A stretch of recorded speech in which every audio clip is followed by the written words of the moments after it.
The parking lot at Grayson Distribution was still dark when Marcus Cole pulled his truck into the same spot he always chose, third row back, under the one light that still worked. 5:15 in the morning. He sat for a moment with the engine ticking and the heat dying and looked at the photograph taped to his dashboard. Lily at her kindergarten graduation 3 months ago, gap-toothed and grinning, holding up a rolled piece of construction paper like it was a diploma from Harvard. He touched the edge of the photo with his thumb, then killed the dome light and stepped out into the cold. November in Dayton, Ohio had a way of finding every seam in your jacket. He zipped up and walked fast across the lot, boots crunching on a thin skin of frost. The warehouse loading dock was already lit, and he could see 2 figures moving behind the plastic strip curtains. Bobby Reeves and Thomas Garza, same as every morning. The 3 of them had opened the morning shift together for almost 2 years now, and there was a comfort in that, the way men who don't talk much can still know each other down to the bone. Bobby handed him a coffee without a word. It was gas station coffee, burnt and thin, but it was hot, and Bobby had paid for it, and that was enough. "Trucks are late again," Tomas said, checking his phone. "Dispatch says 40 minutes. Marcus nodded and pulled on his work gloves. 40 minutes meant they could get the floor swept and the pallets staged before the first trailer backed in. He liked the quiet of the warehouse before the full crew arrived at 7, liked the echo of his own footsteps on the concrete, the hum of the overhead lights warming up, the simple clarity of physical work that asked nothing of him except his body and his time. He needed that clarity. The rest of his life had none. Lily's mother had left 14 months ago. Not in the dramatic way people imagine when they hear the word left. No screaming fight, no affair discovered, no bags packed in the middle of the night. Just a slow erosion, like water pulling sand from under a foundation. Until one Tuesday afternoon Marcus came home from work and found a note on the kitchen counter that said she was sorry and she couldn't do this anymore and she hoped he would understand someday. He did not understand. He doubted he ever would. But understanding was a luxury, and luxuries were things he had stopped expecting from life. Around the same time he started working double shifts to cover rent on a 2-bedroom apartment he could barely afford. So the mornings mattered. The routine mattered. Clock in at 5:30. Move freight until 2. Pick up Lily from aftercare by 3:15. Make dinner. Read a book with her on the couch. Bedtime at 7:30. Then sit alone in the kitchen and pay whatever bill was most overdue, and try not to think too hard about any of it. He was staging pallets near Dock 4 when his phone buzzed in his pocket. He almost ignored it, but something made him pull it out and look.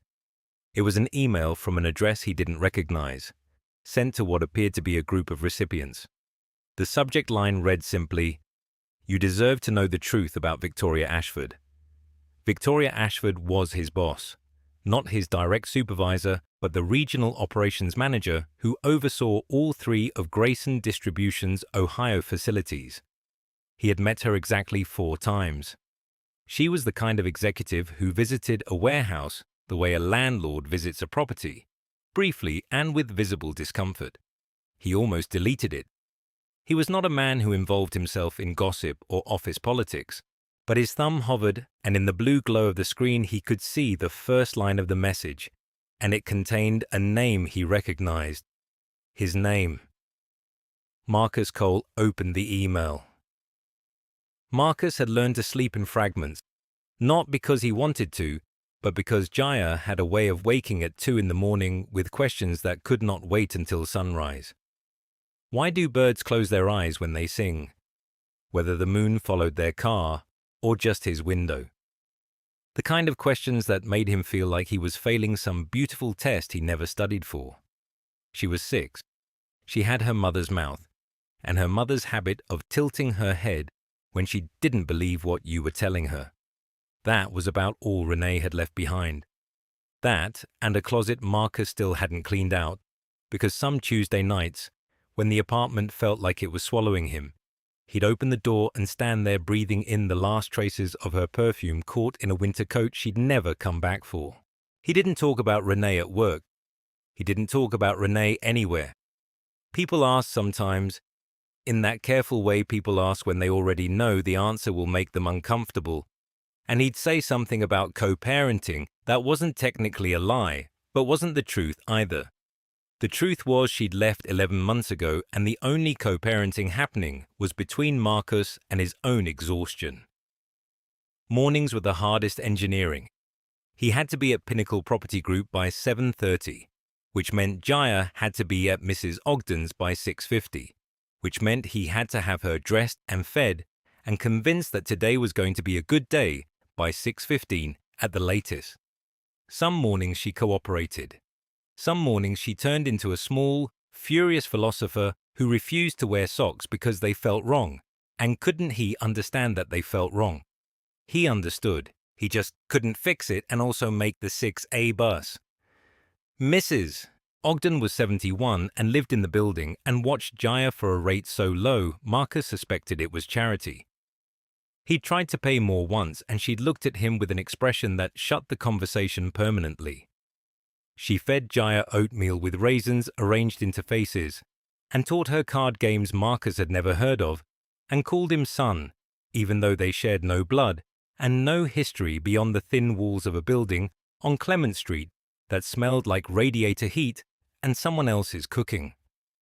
At work, he was a different person, quieter, smaller in a way that had nothing to do with his height. He processed invoices and purchase orders for a commercial real estate firm that managed properties across 3 counties, and he did it well enough that no one paid him much attention, which was exactly how he needed it. Attention meant questions. Questions meant answers he'd have to construct carefully so no one would discover that some weeks he chose between Jaya's prescription, copay, and keeping the lights on in a sequence that didn't technically count as falling behind, but felt like it. His desk was in the open floor area with 4 other administrative staff. He kept a photo of Jaya tucked against his monitor where he could see it, but visitors couldn't. In the photo, she was missing her 2 front teeth and laughing at something outside the frame. He couldn't remember what had been so funny. He wished he could remember. Thursdays he stayed late because Mrs. Ogden's daughter visited on Thursdays and could watch Jaya until 7. Those extra 90 minutes were when Marcus caught up on the filing that kept slipping during the regular hours, when his focus would fracture because his phone buzzed with a message from Jaya's school, or because he'd suddenly remember he forgot to sign a permission slip, or because the weight of it all would just arrive without warning and sit on his chest like something with hands. He never complained. Not because he was proud, but because he'd learned that people heard a single father's complaints differently than they heard anyone else's. They heard excuses. They heard someone who couldn't manage. They heard a reason to take his daughter away. So Marcus stayed quiet and did his work and caught the bus home and opened the door to Jaya's voice asking him something impossible, and felt for a moment like the luckiest man in any room he'd ever stood in. The first time Marcus noticed something wrong was a Tuesday, 3 weeks into the job, when he brought a stack of quarterly reports to Diane Hartwell's corner office and found the door ajar by exactly 2 inches. He should have knocked. He always knocked. But the door was open and his hands were full, and the reports were already 15 minutes late because the copier on the 3rd floor had jammed twice, and he could hear her voice inside, low and steady, the way she spoke when she was on a call she didn't want overheard. He paused with his knuckles raised. Through the gap he could see the edge of her desk, the silver frame she kept turned toward herself, and her hand flat on a spread of documents that were clearly not the Wellbridge account she'd told the team she was working on all morning. The logo on the top sheet was unmistakable. Harmon Kessler, their direct competitor, and Diane's voice carried just enough for him to catch the tail end of a sentence that made his stomach drop. They won't find it if we route it through the subsidiary account. Same method as last quarter. Marcus stepped back from the door. His heel caught the carpet, and he steadied himself against the wall. The reports pressed to his chest like a shield. He stood there for maybe 4 seconds, which felt like 40, and then he knocked loudly, deliberately, the way a man knocks when he wants to announce himself from a distance. Diane opened the door fully. She looked exactly the way she always looked. Pressed blazer, reading glasses pushed up into her auburn hair, the particular half-smile she wore when addressing anyone below director level. She took the reports from his hands without glancing at them. These were due at 9, Marcus. Copier issues, 3rd floor. Use the one on 4 next time. She closed the door and he walked back to his desk and sat down and did not move for a long time. He thought about it on the drive home that evening, his daughter's car seat empty in the back, because it was Janelle's night to keep Amara. The highway stretched out grey and featureless ahead of him, and he replayed the words over and over, testing them against innocent explanations. Maybe he'd misheard. Maybe subsidiary account meant something different in context. Maybe Harmon Kessler documents on her desk had a perfectly reasonable explanation that someone at his pay grade simply wouldn't understand. But Marcus had spent 2 years in accounts receivable before transferring to operations support. He knew what routing through a subsidiary looked like on paper. He'd flagged a discrepancy himself during his 2nd month at the company, a small one, and his supervisor at the time had praised his attention to detail and then quietly told him to let it go. He'd let it go. He was good at letting things go. Single fathers who needed health insurance and a predictable schedule learned that skill early and practiced it often. That night in his apartment, he heated up leftover rice and sat at the kitchen table where Amara's crayon drawings were still taped to the placemat, a purple house with a yellow door, a stick figure with enormous hands that she said was him. He stared at the drawing and thought about Diane Hartwell's hand flat on those documents. The certainty in her voice, the way she'd closed the door without a flicker of concern on her face. She hadn't been startled. She hadn't checked to see if he'd heard anything. Either she didn't think he was smart enough to understand what he'd seen, or she didn't think he mattered enough to worry about. He washed his plate and set it in the rack and stood at the sink looking out at the parking lot below, where a street light buzzed and flickered against the dark. Both possibilities burned the same way. Marcus had not gone looking for it. That was the part he would repeat to himself in the weeks that followed, as if the distinction between seeking and stumbling might somehow matter, might somehow lessen the weight of what he now carried. He had not gone looking for it. The afternoon had been ordinary in every way that mattered. Delia was in her office with the door closed, which meant she was either on a call with corporate or nursing one of the migraines she never admitted to having. The rest of the floor moved through its rhythms. Marcus had been asked to pull the prior quarter's vendor reconciliation files from the shared drive because accounting needed them by end of day, and the woman who normally handled such requests was out with a stomach virus. Simple enough. He had the access credentials. He knew the folder structure. He was, as always, the person who could be counted on to do the small thing without complaint. The file naming conventions on the shared drive had never followed any logic he could discern. Delia's assistant before him had organized things by some private taxonomy that made sense to no one else, and the system had only grown more tangled in the years since. Marcus opened what he believed was the correct subfolder. It was not. What he found instead was a series of documents that had no business being stored on a company server. Internal communications between Delia and 2 members of the Regional Oversight Board. Correspondence that stretched back 14 months. The language was careful in places and reckless in others, the way language tends to be when people believe they are speaking only to each other. There were references to adjusted performance metrics, altered timelines, numbers that had been moved from one column to another, not because they belonged there, but because their relocation served a particular narrative, one that made the division look healthier than it was, one that justified the bonuses Delia and the board members had received the previous fiscal year. Marcus read the first document twice. He read the second once. By the third, he had stopped reading carefully and started scrolling with the numb efficiency of a man who understands that he has crossed a threshold and cannot uncross it. The figures were not ambiguous. The intent was not subtle. What Delia had done was not a matter of interpretation or creative accounting or any of the soft phrases people use to describe the space between dishonesty and fraud. It was fraud, plain and clean and documented in her own words. He closed the folder. He sat very still in his chair and listened to the building breathe around him. Somewhere on the floor below, a printer churned through a long job. The ventilation system hummed its single tuneless note.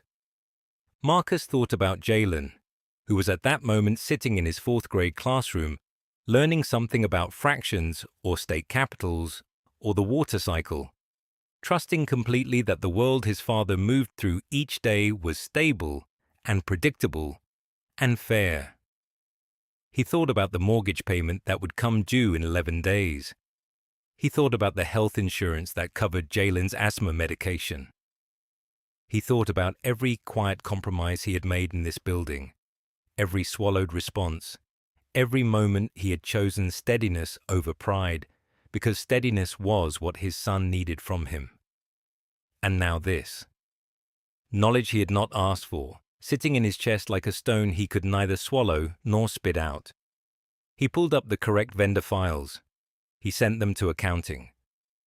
He answered 2 emails. He refilled his water bottle from the cooler in the break room and exchanged a few words with Gerald from facilities about the weather, which was turning cold earlier than expected this year. He did all of these things with the careful precision of a man constructing the appearance of a normal afternoon around the wreckage of what he now knew. When Delia's door opened at 4:15 and she asked him to confirm her Thursday calendar, he looked at her face and saw it differently. Not changed, revealed. Marcus had rehearsed it 14 times on the drive over. Sitting in the parking garage with the engine ticking down, he'd mouthed the words to his own reflection in the rearview mirror until they stopped sounding like his voice and started sounding like something carved from stone. Calm, measured, professional. He would walk in, close the door behind him, lay the folder on her desk, and say what needed saying. No shouting, no trembling, just the truth delivered with the kind of quiet force that couldn't be argued away. That was the plan. The reality started falling apart before he even reached the 3rd floor. The elevator opened and there she was, standing in the hallway with a paper cup of coffee, laughing at something the new accounts manager had said. She looked relaxed. She looked like someone who had slept well and woken without a single knot in her stomach. That was what undid the rehearsal. Not anger exactly, but the sharp recognition that she had not spent a single restless night over what he'd spent weeks piecing together in the dark of his kitchen after Jalen was asleep. She saw him and the laugh didn't fade so much as redirect, became something pointed, a smile that said she already knew why he was here and had decided it didn't matter. Marcus, you're early. I need to speak with you. Walk with me. She didn't wait.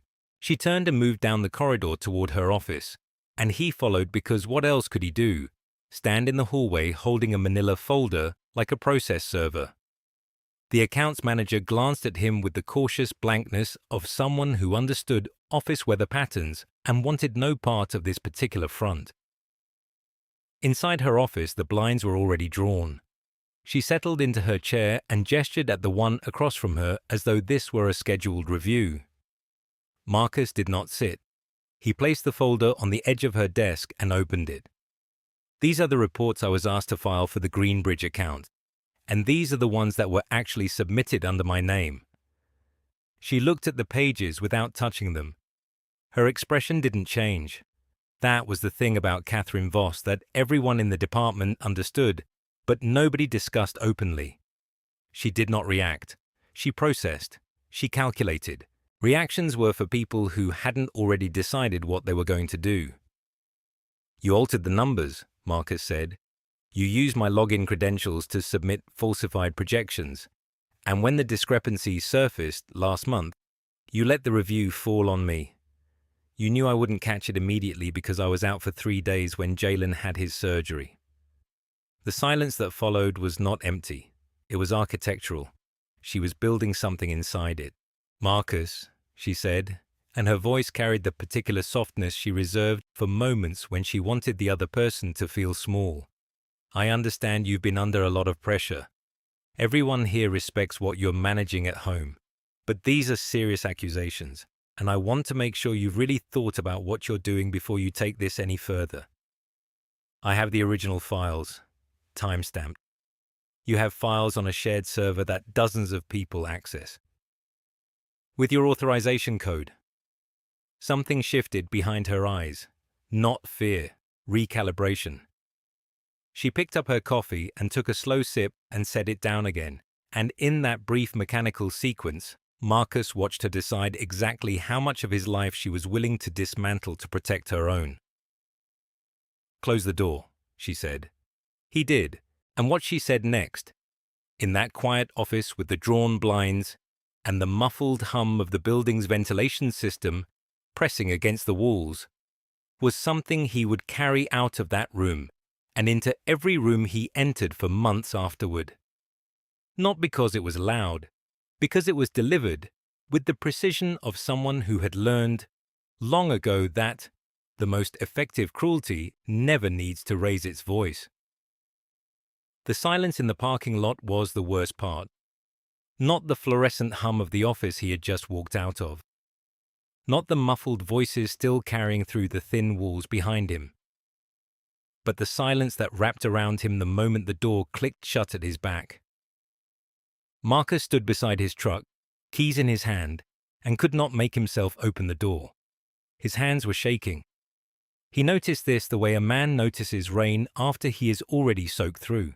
The tremor ran from his fingers up through his wrists, and he pressed both palms flat against the cold metal of the truck bed and leaned his weight into it and breathed.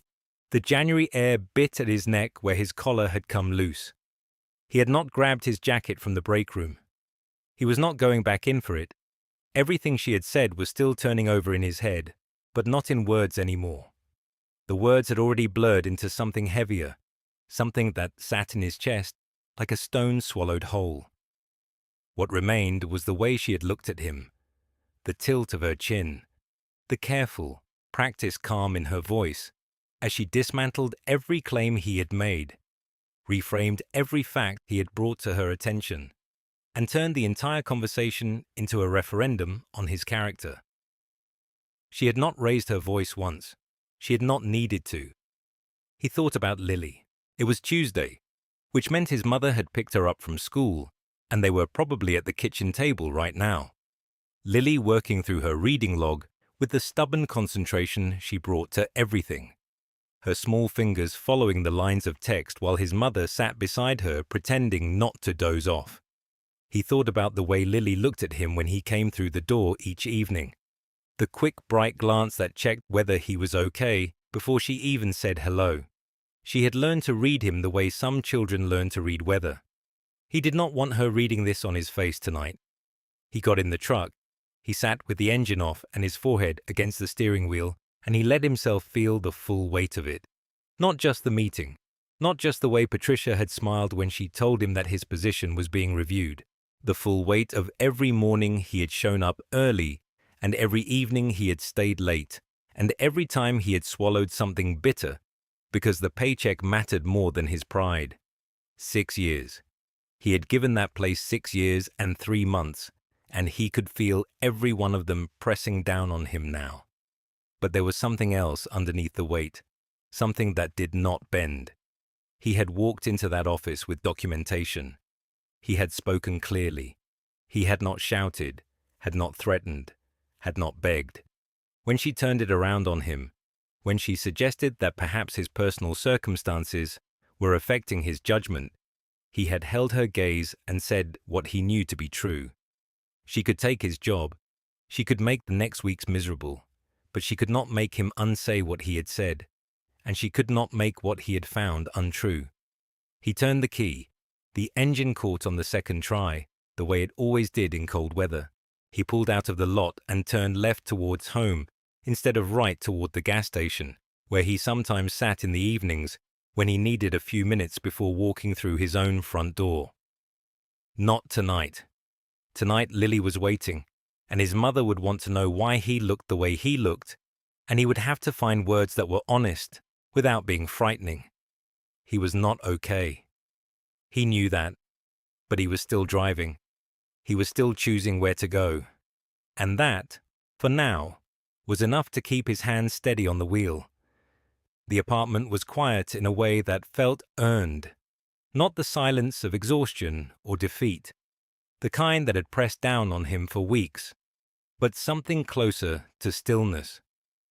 Marcus sat at the kitchen table with a glass of water he had not yet touched and watched the early light come through the window above the sink.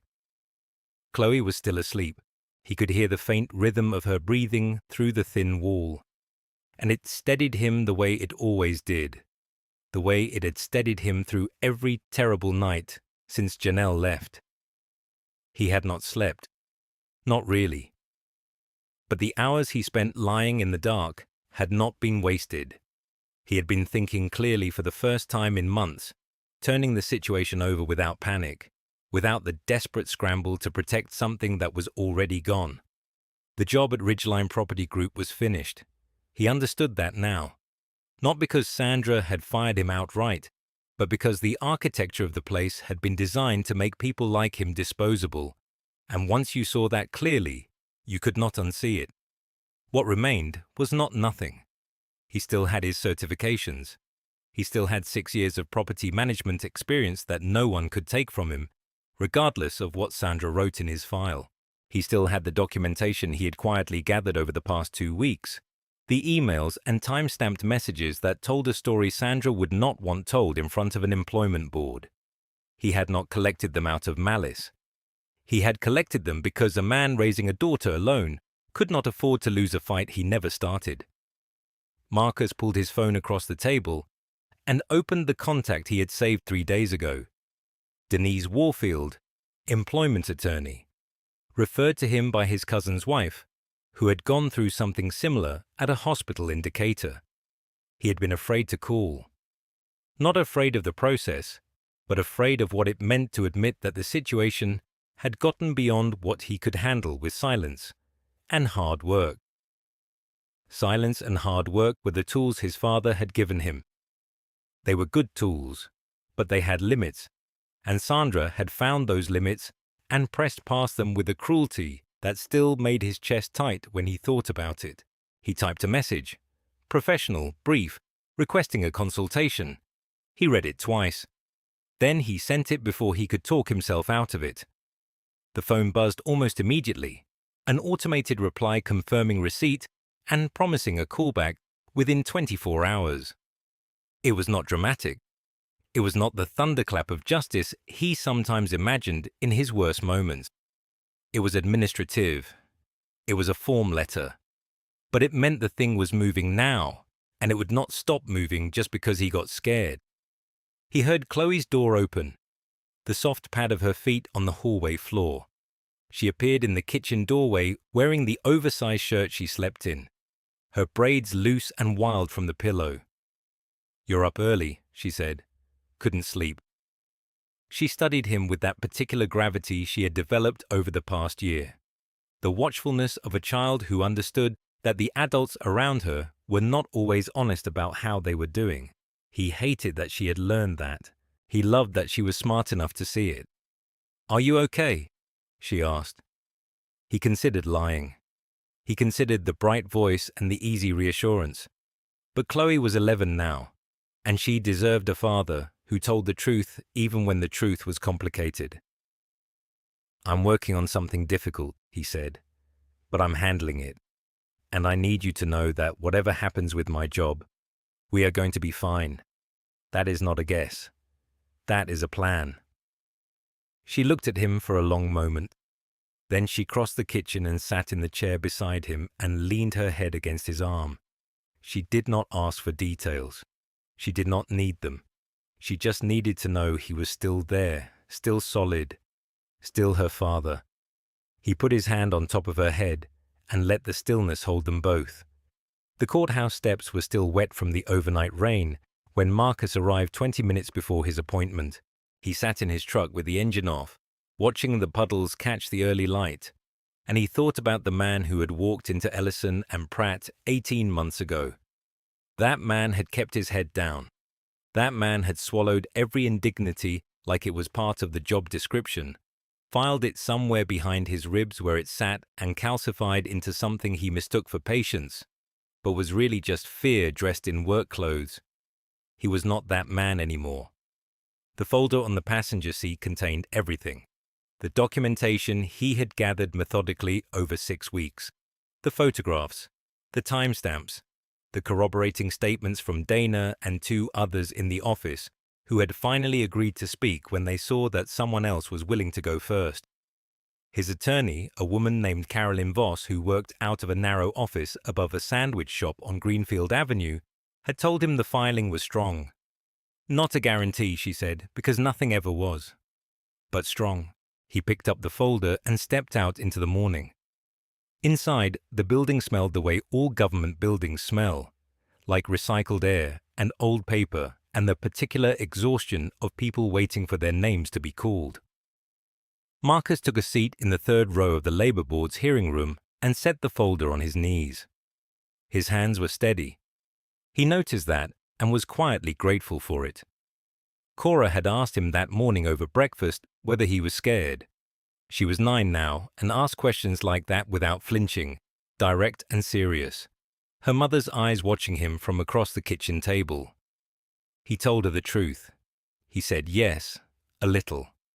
She nodded and went back to her cereal, and then, without looking up, said that being scared and doing it anyway was basically the whole definition of brave. He asked her where she heard that. She said she read it on a bookmark at the school library. He carried that with him now, sitting in the hearing room, waiting. When his name was called, he stood and walked forward, and he did not rush. He handed over the folder and he answered every question in the same even tone he used when he explained things to Cora. Clear and measured and without embellishment. He did not raise his voice. He did not editorialize. He laid out what had happened, what Victoria Ellison had done, how she had responded when confronted, and what had followed. The retaliation. The demotion disguised as restructuring. The quiet campaign to make him feel small enough to quit. He had not quit. The hearing officer, a tired-looking man with reading glasses pushed up on his forehead, took notes without expression. Marcus understood that this was not the movies. There would be no dramatic moment of vindication, no slow clap, no villain dragged away in handcuffs. There would be process. There would be paperwork. There would be weeks, maybe months of waiting. But the record would exist. His words were down. The truth of what happened in that office was no longer something only he carried. He walked out of the courthouse at 10:30 into a morning that had turned bright and almost warm. He called Carolyn and told her it was done. Then he called his mother, who cried a little, and then he drove to Cora's school because it was early release day and he had promised to take her for ice cream. She climbed into the truck with her backpack sliding off one shoulder and asked him how it went. He said it went fine. She studied his face the way she always did, searching for the thing he might not be saying, and then she smiled. They drove to the place on Maple Street, and he let her order whatever she wanted, and they sat at the small table by the window, and he felt, for the first time in longer than he could precisely remember, like a man who had not abandoned himself.